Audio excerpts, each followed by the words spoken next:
قدرت سن اپنے وطن پاکستان سونے موسموں تے اکھیاں ٹھنڈا کرنے والے نظارے نال مالو مال کیتے دے. انہاں نظارے وچ گلیات دی وادی دی تفریح تے صحت افزا مقامات، نیلے تے بوٹے نال پارے دے ٹاکے تے صاف ستھرے بگدے پانی دیکھنے والی ہر نظراں جادو نال آپ ادھر چھک نے. پاکستان دے سونے شہر ایبٹ آباد تو 30 کلومیٹر شمال مشرق والے پاسے ایک پکی تے ول کھاندی سڑک اوپر جلدی ہے جتھے سطح سمندر تو 9000 فٹ کی اونچائی تے ٹھنڈیانی دا سونا مقام ہے.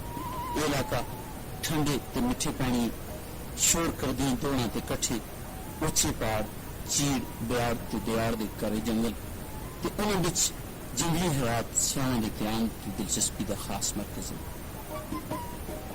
گرمی کے موسم کی آمد نال ہی ملک کے مختلف حصوں تو سیاحاں دا اس علاقے والے پاسے آنا شروع ہو گیا. ٹھنڈانے دیا رونقاں اور بد گئی. انہیں دونوں اتنے کا موسم بہت خوشگوار ہے تو اتنے پہنچ کے ٹھنڈی بچ بادہ اور ہو گئی. سیر و تفریح واسطے آنے والے واسطے اتنے بہت سارے نکے نکے ہوٹل تے ٹورسٹ ریزورٹ موجود ہیں.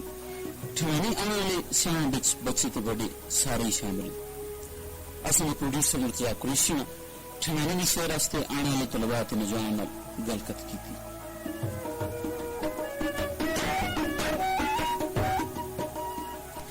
اپنا نام دسو، تسی کتوں آئے ہو؟ میرا نام ذوالقرنین ڈوگر ہے جی، تے پنجاب یونیورسٹی لاہور تو LLB پارٹ 2 دا سٹوڈنٹ.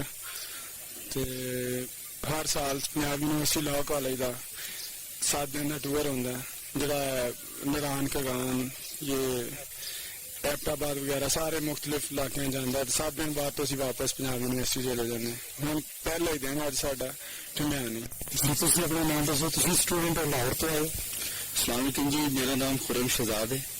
میں پنجاب یونیورسٹی کا اسٹوڈنٹ ہوں، لا کر رہا میں. ساری یونیورسٹی کا ایک ہفتے کا ٹور چلے جی وجہ سے مختلف جگہ کی وزٹ کریں گے.